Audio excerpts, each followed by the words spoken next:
Who's down on the farm?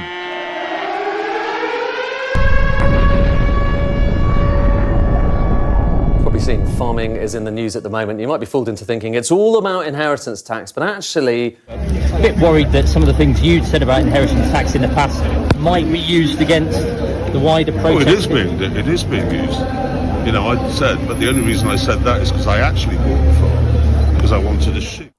This knobhead to one side, it seems that there's a lot more going on with farmers and farmland than we hear about in the news. Probably because the real issue of food production doesn't bother many of the rich landowners who pretend that they own farms to get out of paying inheritance tax. Anyway, here's a piece from Sky who seem rather happy with themselves for combining the words farm and Armageddon. Talk to any farmers, and there's a lot of other things going on, a lot of other pressures, to the extent that for some people it almost feels, you might say, like Farmageddon. Let's have a look at some of the data, though. And the big story here, or at least one of the big stories here, is the UK has left the EU. And that means a big change in the way that farmers are getting payments. For a long time, farmers have been, to some extent, reliant on basic payments, which have been part of the Common Agricultural Policy. But that's starting to change. This is showing you the DEFRA budget this last few years and the next few years.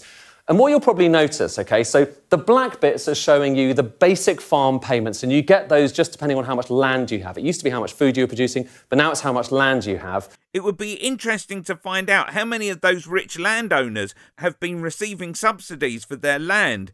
And if so, how much food have they been producing on that land? Let's check up on Dyson soon. And the green bits are environmental schemes, so improving hedgerows, improving the quality of the soil and so on. And what you'll notice is, look, the old EU-style farm payments, the black bits, they're being phased out gradually over time, and it's the green bits, the environmental payments, that are growing, and by 2027, that's going to be 100%. And talk to farmers and they'll say, listen, the black bits are the bits that are really encouraging me to grow food. Talk to people in DEFRA and they say, no, listen, if you don't improve the environment, the quality of the soil, you're not going to have food security.